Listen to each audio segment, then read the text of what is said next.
আপনারা এখানে? আসামি ধরতে। আসামি? ভালো আছেন আপনি? আপনাকে অনেকদিন যাবত খুঁজছি। কি বলতেছেন এসব? ও, বুঝতে পারছি। দেখেন, রুষা যথেষ্ট ম্যাচিওর, আর নিজের সিদ্ধান্তে ওর বাসা থেকে বের হয়েছে। এখানে ওকে জোর করে এসে ধরার কোনো মানে হয় না। আপনারা ওকে ধরতে পারেন না। সেটা নিজের ইচ্ছাতেই বাসা থেকে বের হয়ে এসেছে, এই কথাটা ঠিক। কিন্তু আপনার ইনফরমেশনের মধ্যে ছোট্ট একটা গ্যাপ আছে। উনি বাসা থেকে বের হয়ে আসার আগে ওনার স্বামীকে মেরে তারপরে আর কি বললেন? রুষা? ওনার নাম রুষা না, রূপা ইসলাম। আপনি এগুলো কি বলতেছেন? উনি রুষা, উনি রূপা ইসলাম না। তুমি বলতেছো না কেন তাকে? বলো তুমি। দেখেন ভাই, আপনারা মনে পাগল টাগল হয়ে গেছেন। দেখেন, কোন একটা মিস ইনফরমেশন আছে আপনারা এখান থেকে যান প্লিজ। আমরা কোনো ভুল করছি না, আর আমি পাগল হয়ে যাই। আমার মনে হচ্ছে আপনি পাগল হওয়ার অভিনয়। আমার তো এখন মনে হচ্ছে এই ষড়যন্ত্রের সাথে উনিও জড়িত। ওনাদের দুইজনের পরকের বলি হয়েছে। আপনাদের দুইজনের প্ল্যানেই রিফাতকে হত্যার চেষ্টা করা হবে। দেখেন, আমি আপনাকে ঠান্ডা মাথায় বুঝায় বলছি, আপনার কথা ভুল হচ্ছে। আমরা এগুলোর সাথে কোনো জড়িত না। আপনারা প্লিজ, আপনারা আসেন প্লিজ। আমরা কি সত্যি কথা ভুল হচ্ছে, নাকি আপনি কষ্ট করে ওনার ভুলটা ভেঙে দেবেন? বলতেছেন না কেন? Speak up please. বলুন, তাদেরকে সত্যি করে সব ঘটনা খুলে বলুন।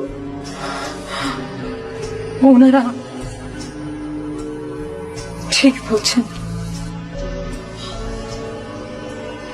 আমি রুষা না,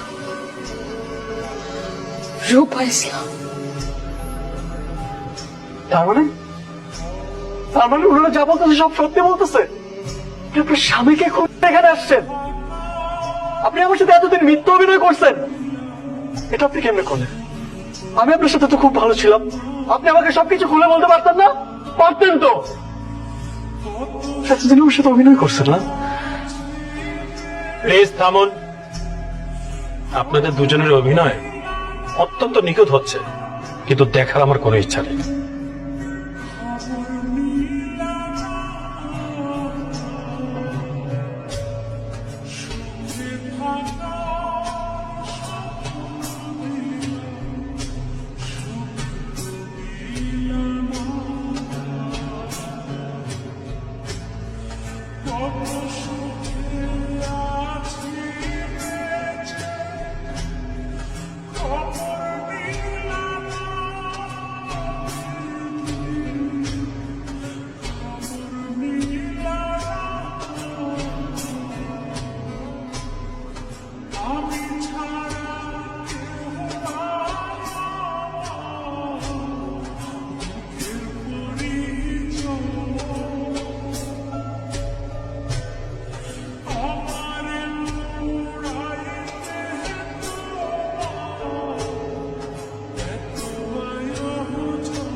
Not